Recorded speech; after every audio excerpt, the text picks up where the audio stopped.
Here we go, ladies and gentlemen. Going to be getting started here momentarily. Going to give everyone a little bit of time to get into this live stream. We're going to be looking at the crazy Bitcoin price right now. We're going to look at some new Bitcoin price predictions, and we're going to also go over a crypto passive income strategy that I don't think enough people are paying attention to.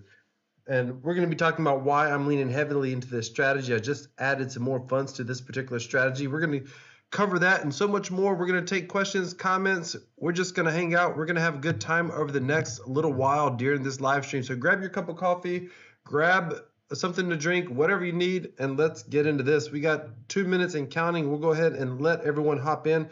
As you come online, just say hello in the chat. I'm trying a little bit of a different setup today, so hopefully it works out a little bit better for me. I want to be able to manage comments. I'm hoping I can manage comments a little bit faster as they come in, or at least get them a little bit faster. A little bit more real time, should I say. All right, so I'm going to double check on my phone, make sure the stream is live. You can always leave a chat and say, yes, you're live. Let me see if I have the chat feature set up properly over here. There we go, live chat. All right.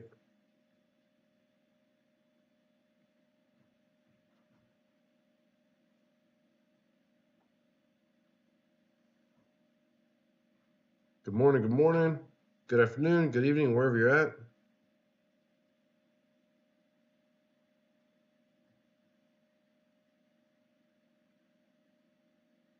All right, we have 3 of you here, perfect. Yeah, see, now my chat's not showing up. There's a massive delay on one feature, and I see you guys over here. All right, LFG's correct. Good morning. All right, Live and Cooking, I appreciate you. I just realized that my OBS is definitely much more delayed than my phone, so I'll just keep it on my phone, and we will go from there. All right, we're gonna go ahead and get started here. We'll let this countdown continue. Looks like I'm about 45 seconds ahead of you guys, so that's okay. That's not too bad. All right, we're gonna get started here momentarily. P, do what you gotta do. Biggest bull the world has ever seen. Wait until you see some of these price predictions that I was looking at this morning. They are insane. I mean, it's logical. We're biased to want to believe it, but wait until you see, like, I've seen some of the craziest price predictions I have ever seen. And I'm the guy who has been saying since 2017 Bitcoin was going to go to $1 million one day. Like, I am biased. Don't take financial advice from me. I am insanely biased towards crypto. So either I'm going to do incredibly well or I'm going to go broke. That's annoying. I should see if there's another tone there. All right, or find me another countdown timer, but it serves its purpose. Let's get into this. Let's come over here. We gotta start with Bitcoin and Ethereum.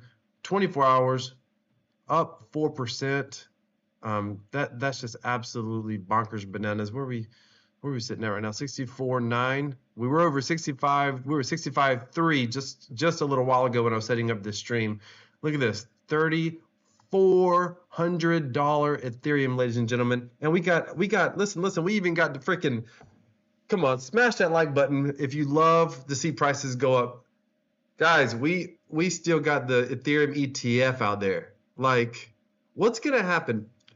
Supposedly the ETF, a lot of people believe that the ETF is driving Bitcoin price right now. But what is going to happen when we see economic energy start flooding into Ethereum? What is that going to look like? This is absolutely crazy.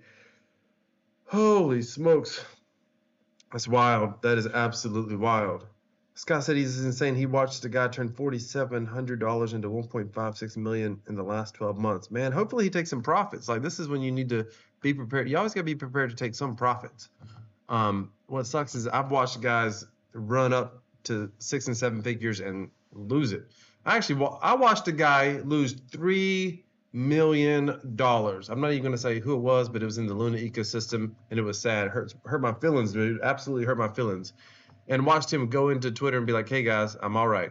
And I'm like, dang. Now I think he started with like 50,000 or something, but that was crazy to watch. All right, let's just look at this little janky chart that they have over here. And then we'll get into the news. And then I got to show you some some passive income stuff that nobody's talking about. How long is this going to take to pull up? Okay, we're not going to wait on that. Let's just get into the news. Let's get into the news. Crypto industry momentum is picking up and it's unstoppable, says the co-founder, Ethereum's co-founder. Did he give a price prediction? We're in the fourth turning. We're ready for a new system of the world. The other way of thinking about it, that it's a monetary supercycle where the monetary systems of the world reach and end of life essentially basically because of interest, and there's too much debt in the system because certain generations broke the monetary system and other elements of the financial system. I have no idea who this guy is, but this speaks to my soul. I mean, this is absolutely what I believe, 100%. I mean, I love to see price going up, but I think price is going up because the tech is incredible. That's the bottom line. That's my belief.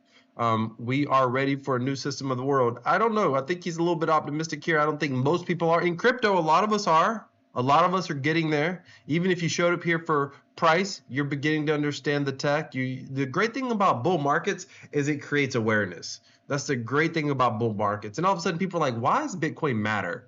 Why does blockchain matter? Well, that's phenomenal stuff. And that's always good. All right. Bitcoin breaks 65,000, reaching the highest level since November 2021. What I'm wanting you to see this morning is that all the freaking news stories, for the most part, were all related to the momentum that's happening in the market right now. Then we come over here, and of course, you got to have somebody pouring a little bit of cold water on the fire, right? Let me just say this before I go too deep into this. I get excited when I see price going up, but I can't say this enough. When we start nearing all-time highs, you have to be willing to take some money off the table, ladies and gentlemen. You have to be willing to take some money off the table. I'm not saying take it all off the table. I'm saying always be prepared to take some profits. And the amount is up to you, your risk tolerance. But I just want you to be safe. I want you to be careful. And if you can appreciate that, do me a favor and smash that like button. All right, let's go. Department of Energy agreement may revive review of crypto energy use. So I almost didn't include this because I wasn't going to be able to get full access, but at the end of the day, we're circling back to this nonsense that somehow Bitcoin's absolutely destroying the environment, which I think is absolute garbage personally. I mean, I genuinely think is garbage. When they're trying to get us to drink out of paper straws, which, I mean, a paper straw is absolutely about as useless as it comes. But if they're trying to get us to drink out of paper straws and all this stuff to save the environment, I mean, and now we're going to be worrying about Bitcoin. They're using renewable energy now. There's so many things, like proof of stake's a thing. But I think all this ultimately is attack on Bitcoin. And I think that we're going to see renewed attacks from every sector of regulatory agencies, meaning this is the environmental Department of Energy. We're probably going to see something coming down with environmental agencies. We're going to see every sector, the financial industry, the commodities, people are going to come after us. The SEC is going to come after us. They're all going to come after us right now because you cannot stop crypto. And we still have this old guard that is going to attempt to try to stop it, attempt to pull water on the price, attempt to slow it down. And who knows, maybe they're trying to manipulate the price through the news and through the legal system or the regulatory system. Who knows? Maybe they're trying to buy some more. You never know. You never know what's going on. All right. Traders sell off meme coins amid Bitcoin jump to 64,000. So this is the stuff that I hope as viewers of my content you're not doing. Right now price is up. So what do people do? They buy the tops. They're always afraid they're getting left behind. So they end up buying. Man, most of you all watching right now, hopefully we've been buying all through the bear market. And admittedly, what a lot of us do, myself included, is we chase too many altcoins. There's nothing wrong with altcoins. I think there's phenomenal purposes in altcoins. Meme coins are mostly what they are. They're meme coins. And if that's your play, so be it. But I think it's times like this that we are reminded, man, we're not buying enough Bitcoin. Because if there is a sure thing in crypto, and there is not, but if there is a sure thing in crypto, the sure thing is Bitcoin is going to go up. I mean, we are so far from mass adoption. We're, in my opinion, not financial advice, but I mean, I think Bitcoin's at this point practically guaranteed in the next several years to hit $500,000. Or I even did a whole video on this, or 700,000 or a million. Wait till you see some of these price predictions later on. But Kathy Wood herself recently said Bitcoin's going to hit 1.5 million. And I think she said that by 2035. Now, I'm not saying that it's going to happen. She's not some sort of oracle. She's obviously biased. She's invested into Bitcoin through her firm. But if you look at someone like Michael Saylors, and love the guy, hate the guy, people want to always be polar. They want every person, every personality, and every issue and every crypto to be polarizing. I'm not looking at Michael Saylors as some oracle, but the guy has put his money where his mouth is. I mean, the guy, I think he owns like 17,000 Bitcoin or something stupid personally. Or maybe that's what MicroStrategy owns. He owns thousands of Bitcoin personally outside of what his company purchased. And he thinks Bitcoin's going to $1 million.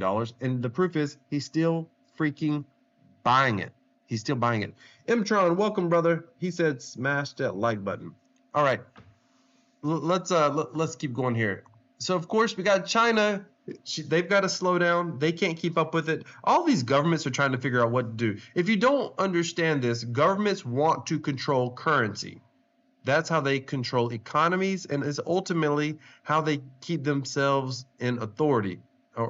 So they always want to control their own currency throughout history. And what is scary for governments and those in power is that we might actually have a way for the people to have significant say over their currency. And I think that is threatening to any entity that needs to be able to collect tax revenue, period, end of story. And I can understand that. I can even appreciate that myself. So right here we got China. It's interesting that China cautions against investing in Bitcoin, even though they have a ban on, is it Bitcoin mining? And now they're coming out and they're like, oh, you got to be careful, which, listen, here's the reality.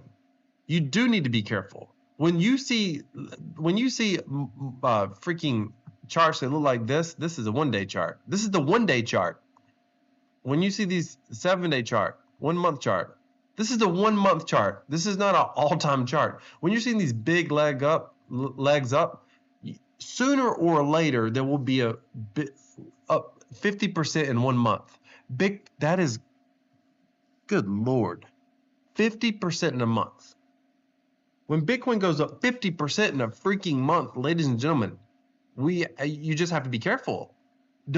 This isn't the time that you take on leverage, to leverage the house to be able to buy more Bitcoin. It's going up, it's going up, it's going up. No, you missed it. It's up 50%. If your dollar cost averaging, nothing wrong with that. Keep taking profits. Keep taking profits. Ladies and gentlemen, love to see you here. Thank you. Appreciate the interaction. Appreciate the chat. This is awesome. I am absolutely loving it. But I wanted this to be a sensible place in crypto. That's the bottom line. I want my channel to be a sensible place in crypto where we're not always going nuts. And I get excited. Don't get me wrong. I get excited. But when I'm talking to you about, hey, don't be afraid to take profits, just know I'm talking to myself as well. And when I say take profits, I mean take some profits in stable coins, or at the very least, look at your overall crypto portfolio. Make sure it's balanced the way you want, that sort of thing. The worst thing in the world is to watch that thing rise up and go back down, and you wish you would have done something different with those funds. Now, in your HODL portfolio, you expect Bitcoin's going to go up and down by, 40, 50, 60, 70, maybe even 80% over an extended period of time. I mean, Bitcoin always has done those sort of moves. So you expect that in your HODL wallet. You don't get too attached to it. But just be very, very careful. Be very careful. All right. That's enough of that. Let's keep going. Where are we at? This is where we start looking at some price predictions. Now, this guy here, this Plan B person, I think he's on Twitter as Plan B. This guy has taken a lot of criticism. But man, this right here, this ain't even the best one. So, but there's someone else who basically sort of has a different strategy in coming up with this price prediction. Is this physicist? We'll get to that in a minute. But Plan B came up with the stack to flow model. And this is sort of the model that he came up with, and it was all about predicting Bitcoin price. And back in, was it 2021 or even before 2021, a lot of people were really into this model. But it's 2021, yeah, it says right here in 2021, basically people fell out of love with the idea because it was showing that we were supposed to hit $100,000 Bitcoin by August of 2021. But I was looking at this earlier this morning when I was getting this ready for this live stream, and if you take a look right here, this is actual stack to flow model right now. It's not actually been that off. Like, yeah, it was down here at 16,000 and it wasn't up here at, 49,000 or whatever. According to this chart here, it hasn't been off a ton. And it's going to be interesting to see where it goes. But according to this model, at 2026, we're looking at $442,000 Bitcoin. Scott Brown says when Bitcoin hits 250, it'll be the biggest currency by market cap in the world right now. It's number 4. That's interesting. I don't know how you determine that because if you base it on the M2 money supply, which is a US dollar, the M2 money supply, I did a whole video on this, Scott. The M2 money supply, it would require Bitcoin being over $1 million for it to be equal market cap to the overall US money supply. That's just a US money supply. So I'm not certain how you determine the market cap of currencies overall. But anyway, neither here. We'd all love to see $250,000 Bitcoin, that's for sure. So the stack to flow model, this guy in plan B is basically saying while the immediate post-halving performance has tended to be sluggish, each halvening has proven to be a solid point to enter the market. 150 to 400 days, this is a wide range by the way, after the halvening tends to be the sweet spot where the compounding effects of subdued minor selling pressure impact Bitcoin positively directionally.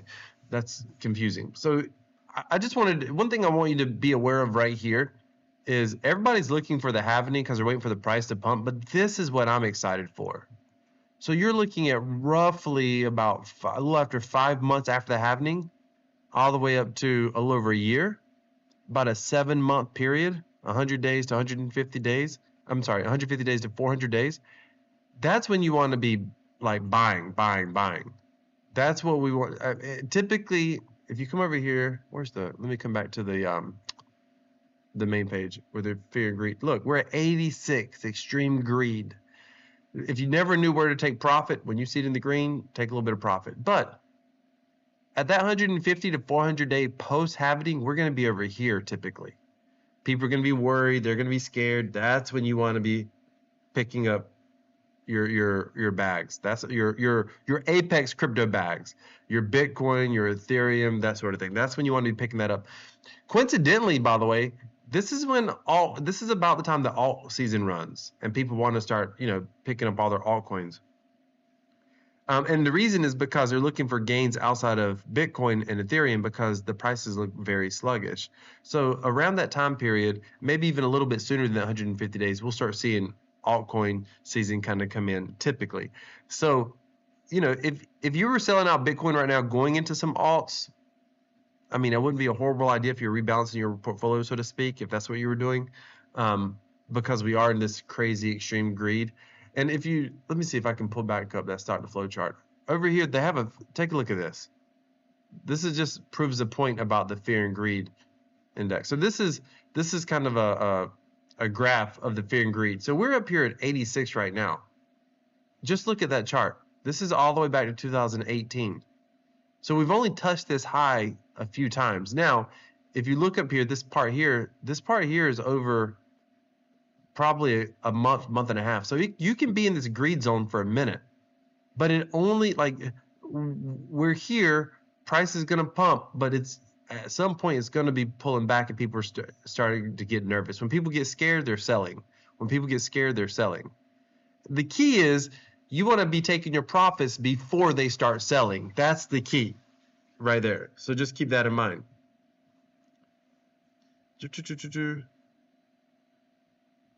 Scott, I'll get to that in a minute. So this is Plan B's kind of price prediction. He's thinking that we're going to be, where was it at? He said it in here somewhere. I thought I saw it. Okay, well, you can just come here and take a look at it. We're looking at 2020. What is this? 2025, June of 2025. So next summer, $442,000 Bitcoin. Ladies and gentlemen, ladies, 42,000. Like, if you knew that, and we don't know that for certain, we do not know that for certain. But if you knew that for certain, how much Bitcoin would you want to own? And that's the thing. Like, people get all crazy and excited about all the altcoins. And I just feel like most people in crypto are underexposed on Apex assets. And maybe that's just because I'm biased because I watch a lot of crypto YouTube and I have those of you commenting on my channels and my Telegram, etc. So maybe I'm just completely biased by this segment of the market where we're all active and paying attention. And maybe most people aren't that underexposed, but just make certain you got the Bitcoin and Ethereum you want. I think everybody should do whatever they can to own one Bitcoin. Not financial advice. Remember, I'm biased, but I think everybody should do everything they can to own at least one Bitcoin, just in case. Listen, Bitcoin's even at right now we're at 65,000. I get it. It's not chump change. I get it. But 65,000, you got to ask yourself, what are the odds you think we hit 500,000? What are the odds you think we hit 1 million? On a risk reward basis, isn't it worth it to hold at least one Bitcoin in your HODL bag with the intention of not selling it? I mean, if you agree, smash that like button. Let me know in the comments if you agree. Let me know if you disagree. I'm always up for some good disagreement. Let's go. All right, here's the craziest. I mean, the absolute craziest price prediction I have seen. And I read through this article and I thought, man, don't make me start to buy into your way of thinking. That's dangerous. When you see this price prediction, it is absolutely dangerous. Now, before I get there, here's where we're going to go. Here's where we're going to go. We're going to go after we go over this next price prediction. I'm going to show you some crazy passive income numbers that I don't think anybody's talking about. That's in about as stable of income as you probably can see right now in crypto, just about. And then we're going to also start talking about the Ink token, which has had a major run up, and people are questioning what's going on there and why it's happening. And I think I know. I mean, I think I have a good idea, and I'm going to talk about that as well before we wrap up this live stream. Big Smoke says, wait, Scott Brown says, have you been keeping up with the COPA trial? Thoughts on BSV being the real BTC? No, I don't think BSV is the real BTC. There is a small segment of people who think that. There always has been a small segment of people who thought that, and that has never ever been proven. And even if it was proven, I mean, no, I don't think it will be proven. Period. I think that trial is garbage. But even if it was proven, it's not going to matter. The world has already adopted this current Bitcoin. Like, we're not going to see them suddenly say, oh no, we got the wrong Bitcoin, let's switch our ETFs to the other one. That's not going to happen.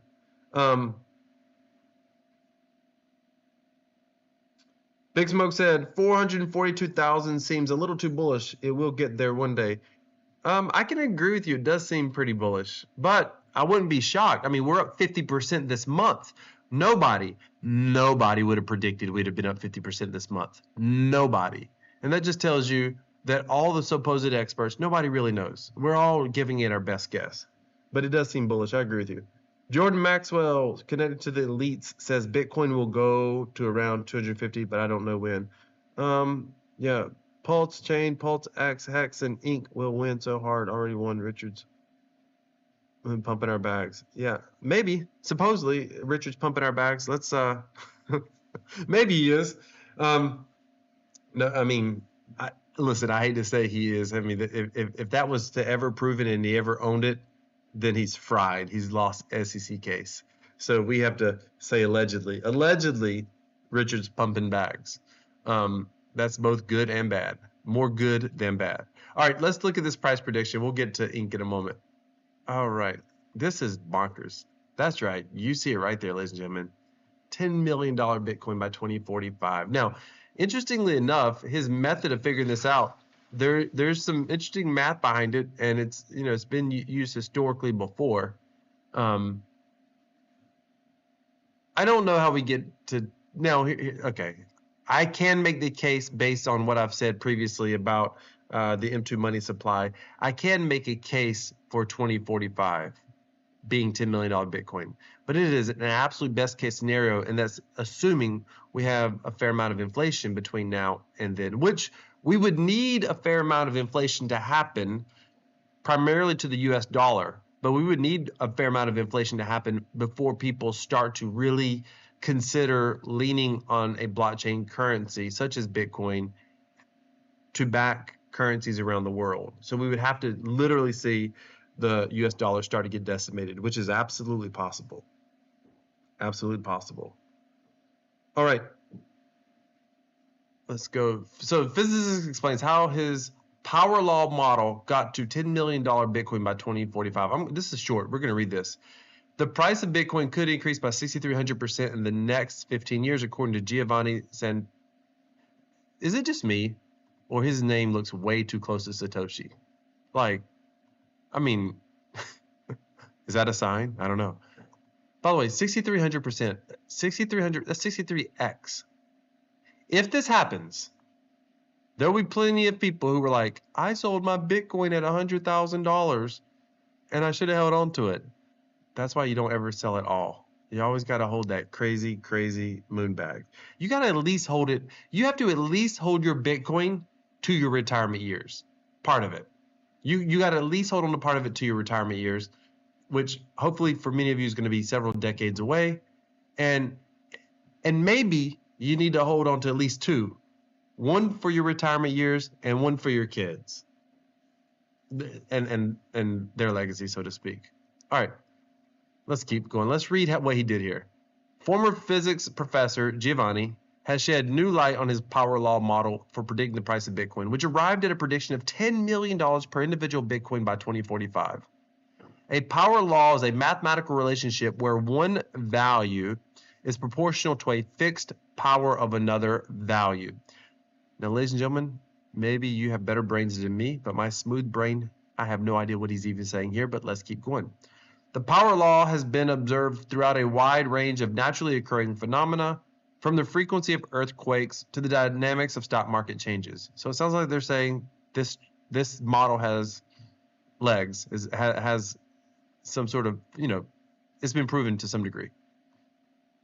Our physics Satoshi first shared the power law model in our Bitcoin subreddit in 2018. However, it witnessed a resurgence in January from finance YouTuber Andre, however you say his last name, mentioned in a video to his 2.3 million subscribers. Our Satoshi said the model predicted that Bitcoin could reach a peak of 210,000 by January of 2026. See, here's what's interesting. That's in line, potentially, with going up to 440,000 later that summer. 210,000 by January. Think about that. 210,000 by January of 2026. Some of you here right now, all 10 of you, 50 of you who may end up watching this, all of you right now, we will remember if in fact January of 2026 we break 200K in Bitcoin. If I think about that too long, that makes me almost want to throw all good financial sense out the window. The idea that in the next few months you could almost 4x, 3.5x your US dollar value in Bitcoin, that is freaking bonkers. Okay. In a March 2nd discussion with mathematician and Bitcoin investor Fred Krugen, Physics Satoshi, said a power law model displays a more easily understood and predictable model of Bitcoin price action over a long period of time. First cut from my 90-minute deep dive with Giovanni. Okay. This is the chart that you can't unsee. Non-intuitive aspects of the power law. In the next 15 years of Bitcoin, we expect the price to go up, not by 2, but by 64. So here's my question. If a guy says this is why I actually like Michael Saylor's. If they are saying this, they're like, oh, I believe it's going to go up by 64. Then my question is, how much do you own? Don't bullshit us. Don't talk about, oh, it's going to go great just so you can get your name to fame, just because people can share your comments, just so we can talk about it like right here. How much do you own? How much do you believe in what you're saying? Or is this just a mathematical exercise for you and it's fun to think about? Because some people get off on stupid stuff like this. Let's keep going. In contrast, the majority of short-term Bitcoin price charts used in mainstream media tend to show a messy and accurate view. The linear chart that they usually show in TV, what Jim Cramer is talking about, looks messy. But when do you log the when do you log the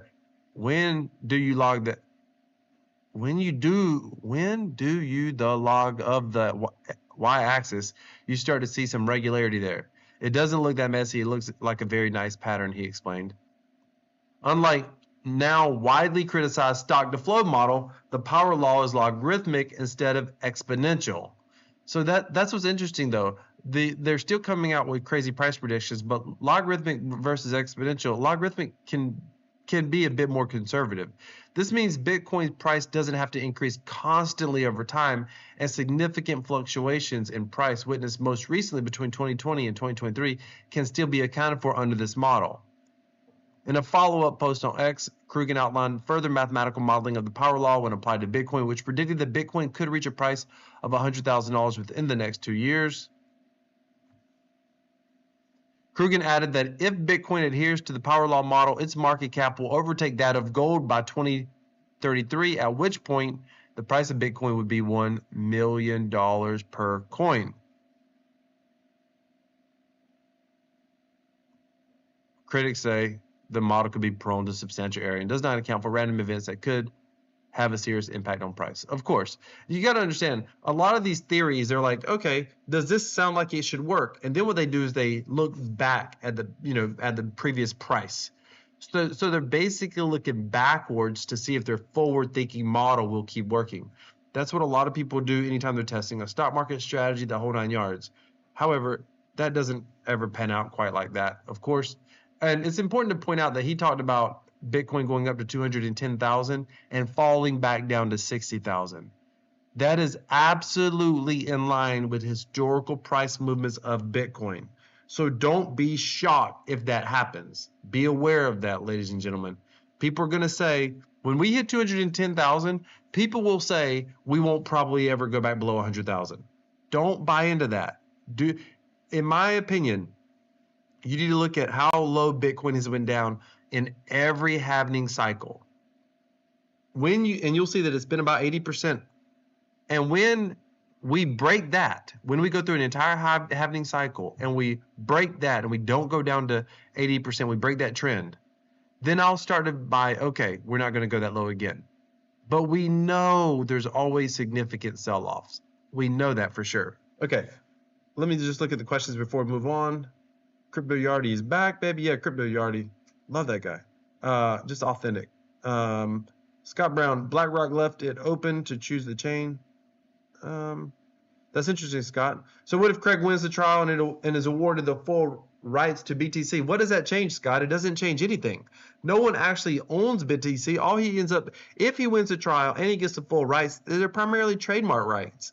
He can prevent us from saying Bitcoin potentially. I mean, but trademarks expire. I don't know what that actually means long term, Scott, what it could actually do. It's not going to change much. Besides, what's he going to call? He's going to call BSV Bitcoin. Okay. So they're going to rename Bitcoin the original? I mean the most adopted Bitcoin? Are we going to call it Bitcoin, MA, most adopted? So I don't know that it changes anything. And as far as BlackRock is going to go where the people go. And I don't think most people are going to suddenly flip over and start buying into Bitcoin BSV. In fact, let's just look at this real quick. Bitcoin BSV. What is the price? It's number 50, $100. Keep in mind, it was a fork of Bitcoin or Bitcoin Cash. I forget which. And let's see what it's done in the past. Oh, that's going to take forever to come up. I don't know why it's taking so long to come up.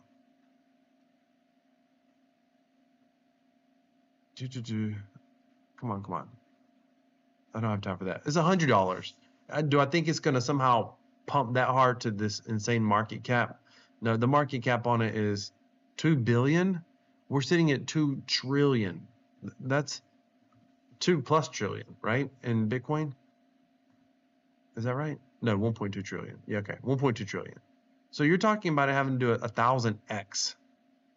But it's not going to magically do 1,000x. I'm just skeptical of that. I mean, it would require 90+% of the people in Bitcoin now to sell their Bitcoin to buy Bitcoin SV. And I don't think just him winning, saying, hey, I'm Satoshi, because even if he wins, most people are not going to believe he's Satoshi. Most people do not believe that. All right, Big Smoke says that means that ETH should go to 20,000. Yeah, absolutely. That is what that means. That is what that means. Let's talk about some passive income, shall we? You all know I love earning yield. I love earning passive income. And the reason, let me explain this. If you don't know why I like this, and I like this better than I like, flipping meme coins or altcoins or anything else. It's because it's when you get some stable passive income, you don't have to guess, right? In other words, I don't have to guess when to sell. I can just keep earning my income.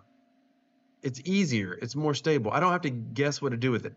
And I like the idea of earning crypto with my crypto, or even earning US dollars with my crypto, because that allows me, like right now, when we're near all-time highs, I will tend to stack in my earnings. I will tend to not buy into Bitcoin and Ethereum right now, or at least part of it. I'll keep it, a part of it, into US dollars. Why?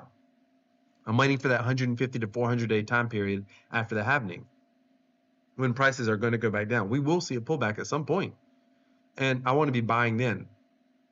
And here's the thing, people are always like, what if this is the next bottom? What if Bitcoin only goes to 60,000 next? Why aren't you buying now? You're going to miss out. You're going to miss out. I don't necessarily know that, but here's what I know. Let's just say Bitcoin goes straight to $500,000 from here, and it only pulls back to 80,000. Did I miss the move from 60 to 80? Sure.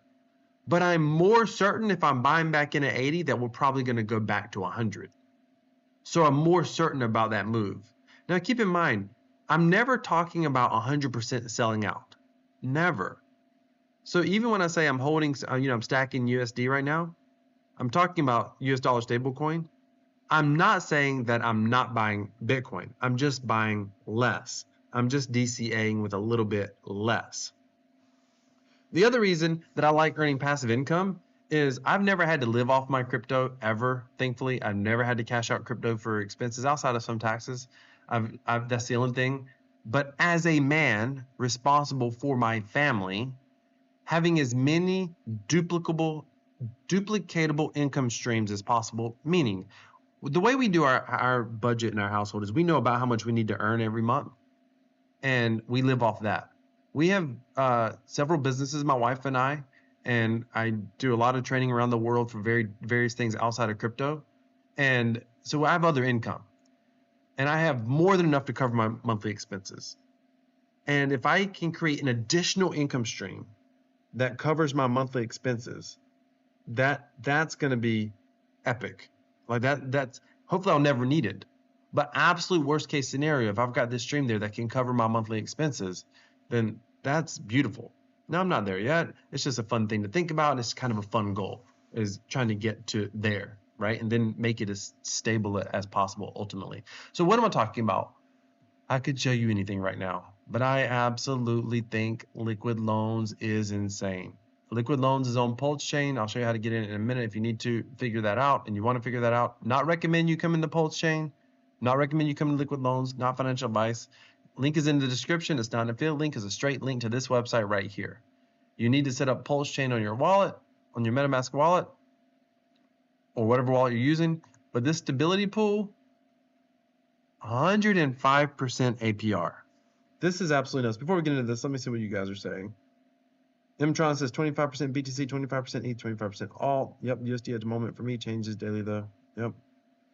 The month of May seems to always have dips. BTC broke 66,000. Well, they're saying 69 is the all-time high. They're saying 69 is the all-time high. Right here, we're at 65.9. That's crazy though. That is crazy. Ladies and gentlemen, like, this is just bonkers to look at. By the way, we're going to start centralized exchanges. If they have not went down, I promise you they've had outages today. This right here is taking forever. This is probably due to price going up. This is absolutely probably due to price going up. So I was looking at some price feeds earlier, and they were so delayed. And I was like, this is what happens. Like none of this centralized stuff can keep up with Bitcoin. It's so weird how that is. And you're gonna see exchanges have glitches. You're gonna see weird flash crashes only to one exchange. This happens every bull market. Not your keys, not your crypto. Be very, very careful. I have leverage on an exchange, but just be careful with it. Know that it's at risk to stupid stuff happening. It always does. All right, we're gonna come back over here. So LiquidLoans has a stability pool, and essentially there's an emission of a loans token, but this loan token isn't like Pancake on PancakeSwap, right? It's not something that's just going to get emitted forever. It's decreasing the emission rate literally every second, but it averages out to about 50% decrease every year. So it's almost like there's a halving every year. And for going into the stability pool, you get loan token. If someone gets liquidated, which we're in a bull cycle right now, you don't have to worry about someone getting liquidated. But as this percentage dips down, people get liquidated, you lose your USDL and you get PLS. But you can always just sell your PLS back into loan if you want to. That's all you have to do. I'm sorry, you lose your loan token and you get PLS. But all you have to do is sell the PLS. I said that backwards. You lose some of your USDL if people get liquidated, and you get PLS back. That's fine. You can sell your PLS, get more USDL, and go back into the staking pool. You don't actually like lose anything per se, except for the little bit of price movement that happens in Pulse. And so it's really not much at all. But the APR is 105%. This is in freaking a stable coin. This is their stable coin, LiquidLoans stable coin. So people don't understand how powerful this is. It is kind of insane. By the way, if you like earning passive income, if you like yield, let me know it by smashing that like button. Look at this. I just did some math over here. Oh, let me do it. Let's say you had $3,000 over here. And let's just do 10,000 because 10,000 is easy. And the truth is you may have 1,000. So you can just divide this by, take 10% of these numbers and you'd see what it was. This is if you come, and if you have 100,000, just multiply this by 10. But if you come to LiquidLoans with 10,000, you got to figure out what your daily interest rate is. So there's all these ROI dApps, there's all these Ponzi schemes, they got all these, daily interest rates. Let's go take a look real quick. Grab a calculator right here.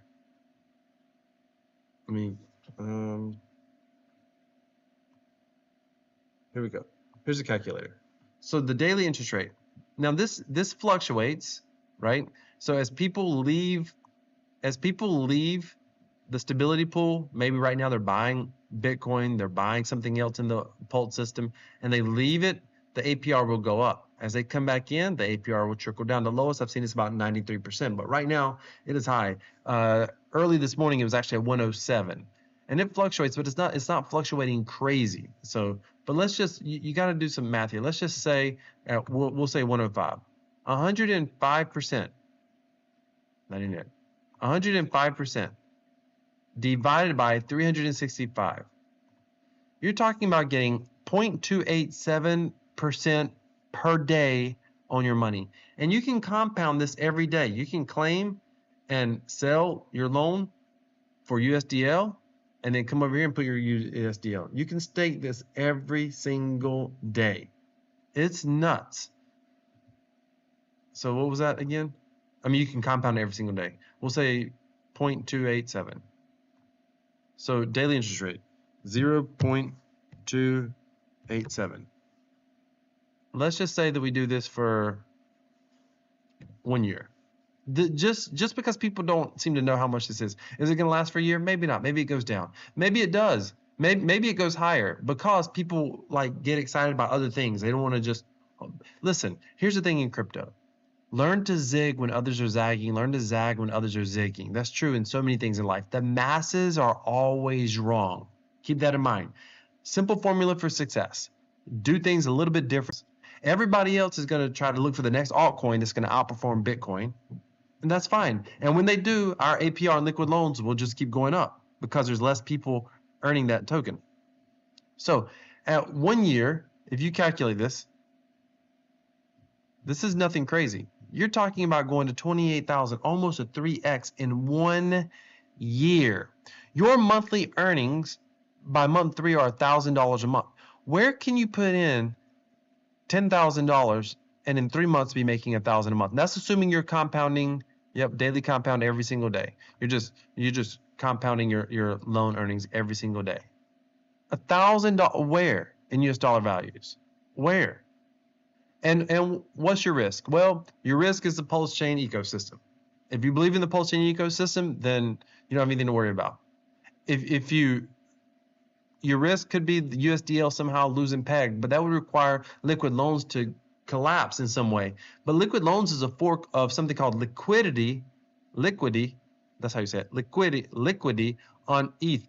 And if you go look there, their APR is still 20%. And it's horrible. We're going to get to ink in a minute. Mtron. But it's horrible, like not horrible. The fees on Ethereum make it very difficult to use the liquidity protocol. But liquid loans is a fork of it with very low fees, less than a penny per transaction typically. And it's going to be used. So eventually maybe the APR goes down. Maybe we end up at 30, 40%, but that's not going to happen. This staking APR is what people are using the loan token for. They're making 65% in the loan token. So that helps support the loan token price. But for the foreseeable future, we're earning 0.28% per day. Now, just for fun, what if this went for 3 years? What if? 3 years is a lifetime in crypto. That's nuts.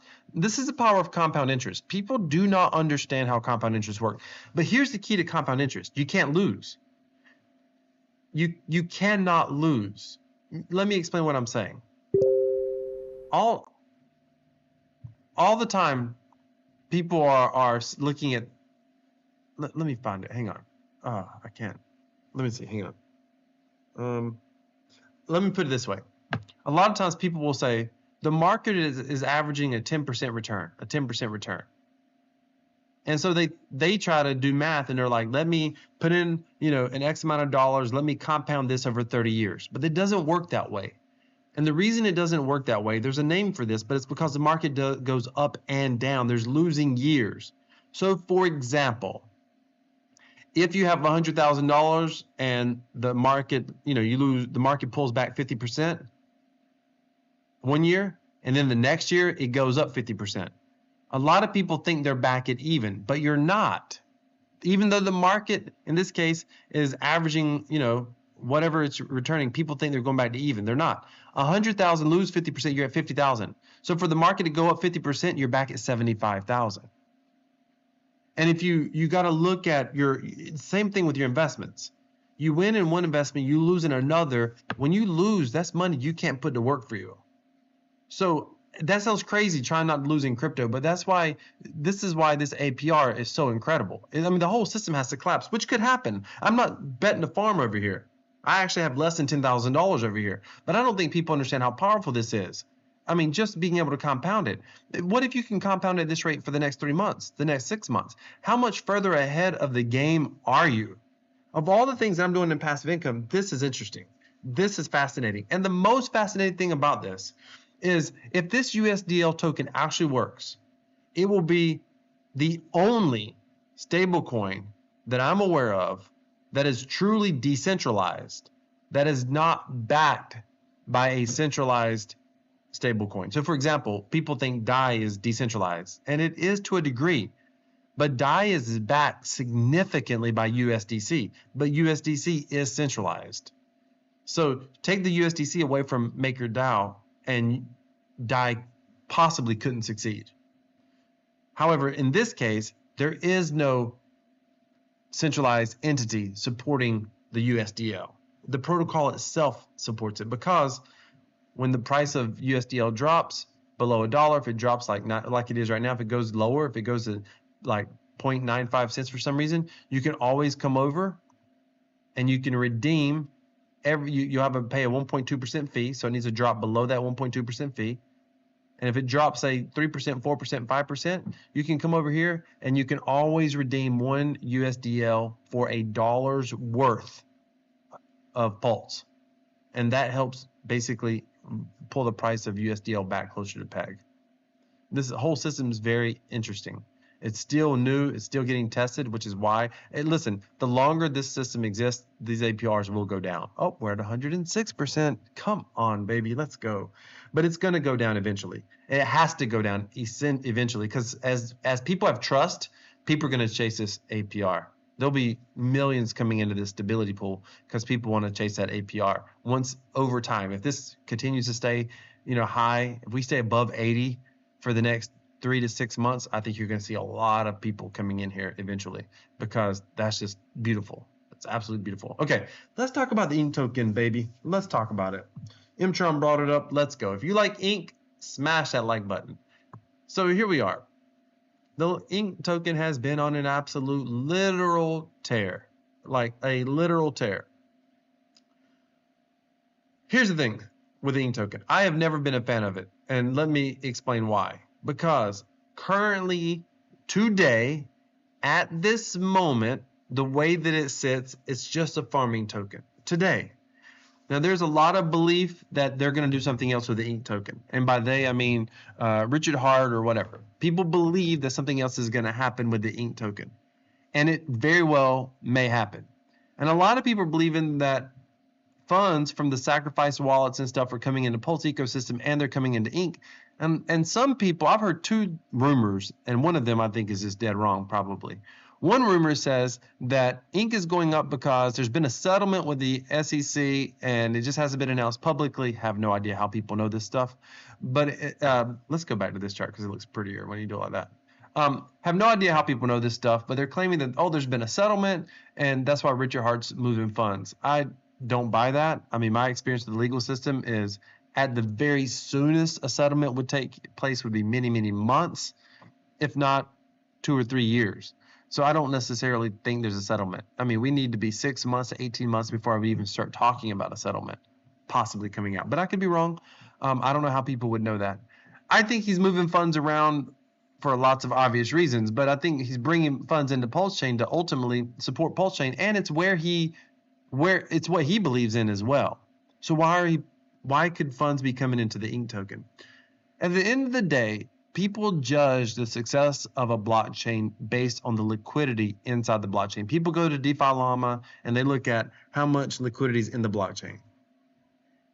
Richard Hart, absolutely above all else, wants to be viewed as a success, and he wants us to be viewed successful outside of the Pulse and Hex community. Outside of that. One way to do that is to pump funds into the INK token, because if you pump funds into the INK token, it increases all the APRs on PulseX, for example. And I don't have that pulled up. I thought I had it pulled up. I'm not going to worry about it right now, but you pump funds into PulseX. And what that does is it increases all the APRs for the farms, for the liquidity farms. So hopefully the goal is that attracts more capital or more liquidity into those LPs, and it creates some price stability, but it also brings in a lot of funds theoretically. That's what these farm tokens have always been used for.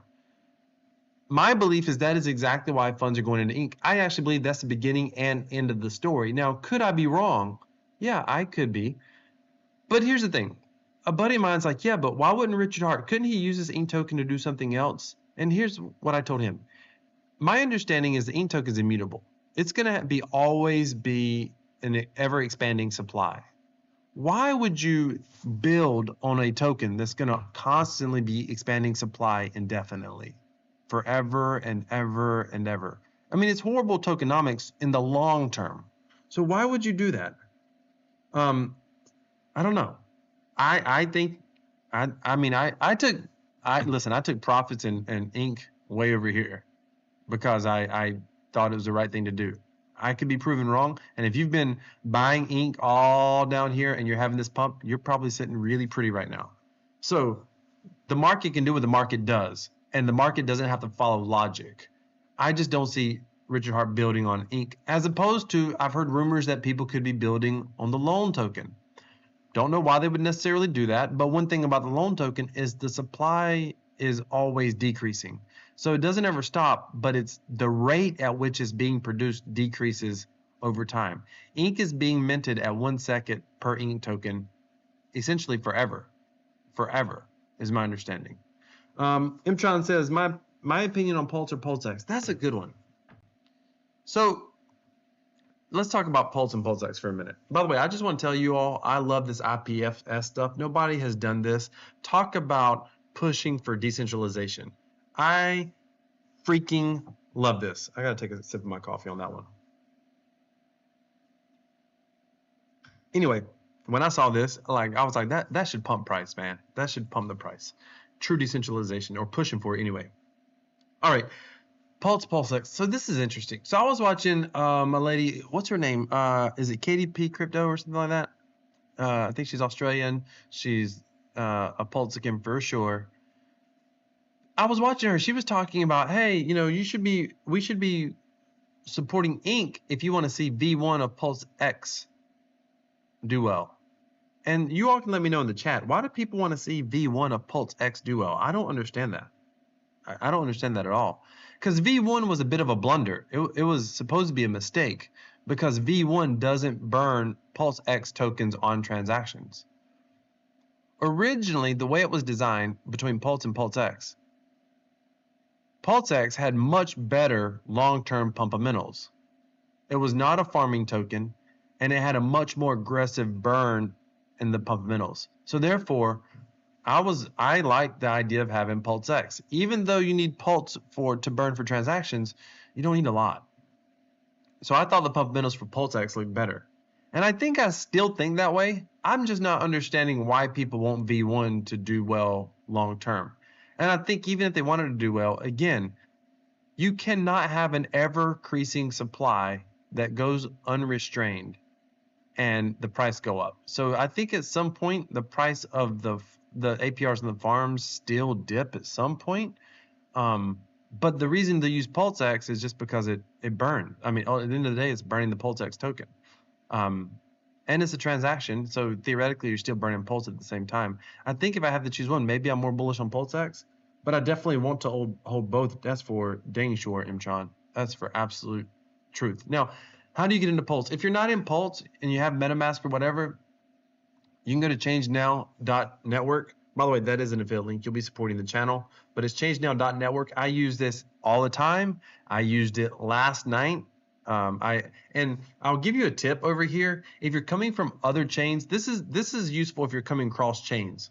But if you want to use this and you're coming cross chains, the chain that you're in, if you're on Optimism or ARB, any of those, go to USDT because they have the most options for USDT. Like if you come here and you type in USDT, you'll see a lot of options for USDT here, a lot of chains.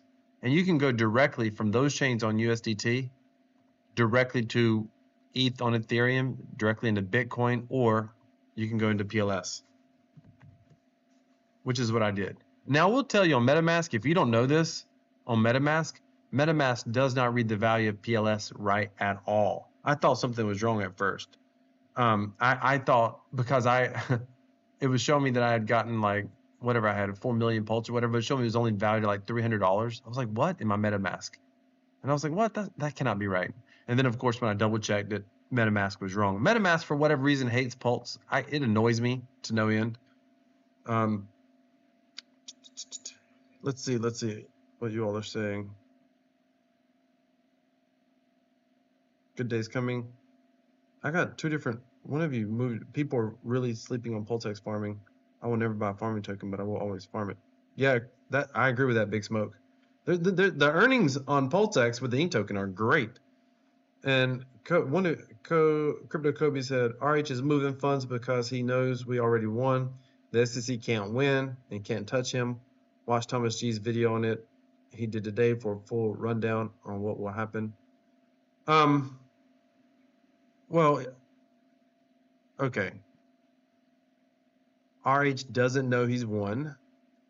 And here's the thing. The SEC can't touch Pulse, but they can still fine RH. They can still, potentially get some sort of Justice Department after him or whatever. That is absolutely possible. Just an FYI. I mean, here's the thing. Like, here's what's impressive about Richard Hart. He knew all this was possible. He absolutely knew all this was possible. No question about it. And he still moved forward with Pulse. From the very beginning, even with Hex, he knew, just like I knew, by the way, like that he was, what was shocking to me, and the proof that he always knew it, by the way, was he always talked about Hex isn't a security. It isn't a security. He made that case over and over again, because he was trying to prevent this from ever happening. He always knew it was a possibility. He knew it was a real risk. And he still had the balls to go for it. Most people wouldn't. Most people wouldn't. Like, that's incredible. That's absolutely incredible to me. And you have to respect that. So I think what's happening right now, the reason he's moving funds is, I think the lawyers have told him basically 6 in one hand, half dozen in another. Move the funds if you want to move the funds. And I think at the end of the day, he's producing an income to live off of. He's producing an income to be able to help fund and continue to put funds into Pulse, possibly. What's interesting is he's not putting a lot of money in Hex and eHex. And I've been a little bit bullish on Hex and eHex lately, as in the past year. Not bullish, sorry, bearish. I've been a little bit bearish on Hex and eHex. And there's a lot of reasons for this. That project has been forked before without a Godwell, and it just hasn't done anything. So, when I saw Pulse Chain coming out, I kind of felt like Hex and eHex were going to fall to the wayside a little bit. The only thing that kept me from thinking that it wouldn't is that at the end of the day, Richard Hart wants it to be successful. But if you look at what has the most long-term success, what makes him look better in the long run is the success of Pulse Chain, is mass adoption of Pulse Chain, being a top 3, top 4, top 2, top 5 chain that everybody's using. That ultimately makes him far more successful than just Hex doing well. I'm not saying he's anti-Hex. I'm just saying he's got funds around. People are also saying things like, well, why is he putting funds in Aave and whatnot? Because it's a lot of money. That's why. Because they have the liquidity to handle it. Because he can make a pretty stable return. Because it's the least amount of risk. There's a lot less risk than going all into Pulse Chain. That's why. Spreading out risk management. Okay, people really sleep. Yep, Mtron, okay. RH has the best lawyers and has the best advice at the moment. We hope, we think, possibly so. RH owned the Rolexes before he even got the SAC funds.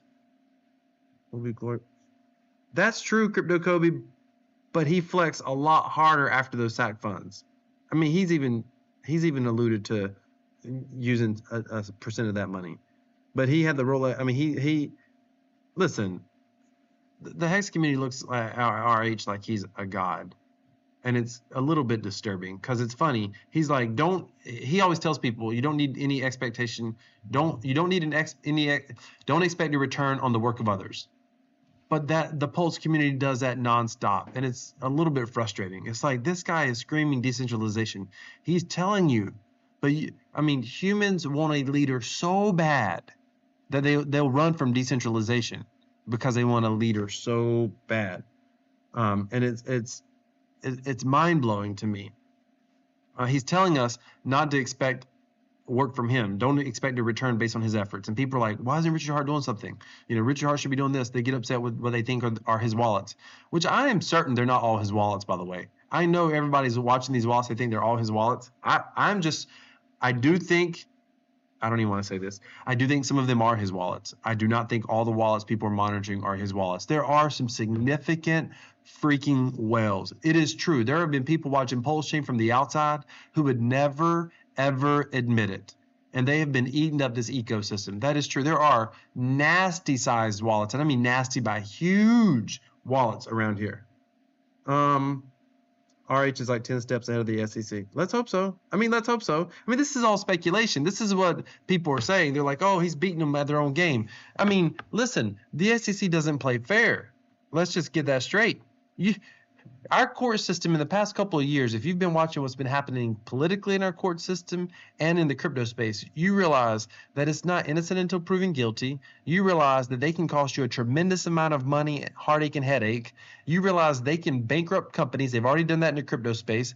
They can absolutely bankrupt companies with no accountability. Will anything ever happen to Gary Gensler if he's ever proven wrong, at fault, or anything? Nothing. Let me ask you this. Can I please ask you this? These fines, they're fining, they fined Binance some insane amount of dollars, millions and millions of dollars. Heck, let's go political. Donald Trump's supposed to pay $300 million. Where does the money go? Where does those millions of dollars go? Every year, Wells Fargo, Bank of America, these guys pay fines in the banking industry in the tune of millions and millions of dollars. Where does that money go? Where does it go? We don't even know where it goes. So it's not about being fair. It's not about being right. If it was fair and right, they would have left Bitcoin alone. What did anybody do wrong creating Bitcoin? Nothing. Nothing. But yet they're coming after crypto. They're calling it you know, the currency for money launderers. Come on, get out of here. All right, we're wrapping up here. Kobe said decentralization on the blockchain, but the OA is financially centralized. The OA address is a feature, not a bug. We're going to win so hard. OA is a feature, not a bug. Financially centralized. Decentralized on the blockchain, but the OA is financially centralized. Okay, I mean, I can buy into that, I guess.